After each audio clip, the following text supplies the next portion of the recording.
Syeda Ralun, Kepala Badan Pembinaan Ideologi Pancasila atau BPIP Republik Indonesia, Profesor Yudian Wahyudi bersama Bupati Aceh Barat, Haji Ramli MS meresmikan Tugu Santri Pancasila di Melabuh kawasan Jalan Nasional Desa Senebok, Kecamatan Johan Pahlawan pada Kamis 28 September 2022. Tugu Pancasila yang di atasnya terdapat burung Garuda tersebut menjadi salah satu ikon di Aceh Barat dan salah satu daerah di Indonesia yang telah mendirikan Tugu Pancasila tersebut. Tugu terdiri dari 5 tiang dan setiap tiang tertulis tulisan kelima sila, dari sila pertama hingga sila kelima. Dengan adanya pembangunan Tugu Pancasila di Aceh Barat ini akan menjadi contoh untuk kabupaten lainnya di Aceh dan Indonesia yang akan mengikuti jejak Aceh Barat. Aceh merupakan salah satu daerah istimewa Nanggro Serambi Mekah dan diharapkan nilai-nilai Pancasila tentu sangat dimengerti akan hal tersebut. Sehingga dimulai dari Aceh Barat, nilai-nilai Pancasila akan semakin berkembang dengan baik. Bagaimana cara mencintai Indonesia ini?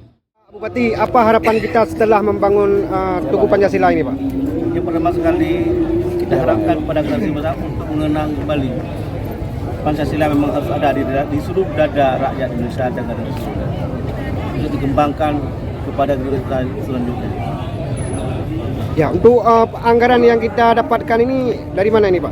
Ini anggaran dari PDBPA, dari perusahaan PBM, Serpong, Jakarta, cuma itu.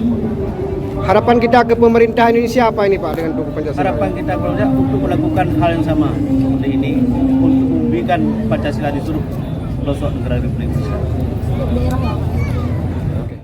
Sama lah.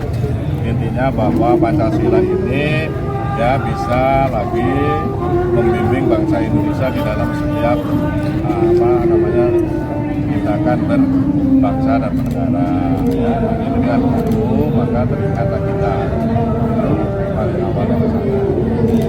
Harapannya ini tadi persis seperti harapan kita bisa diikuti oleh kabupaten-kabupaten lain atau lain-lain sehingga nanti bisa menjadi. Dari Aceh Barat, Sa'dul Bahri, Serambi On TV.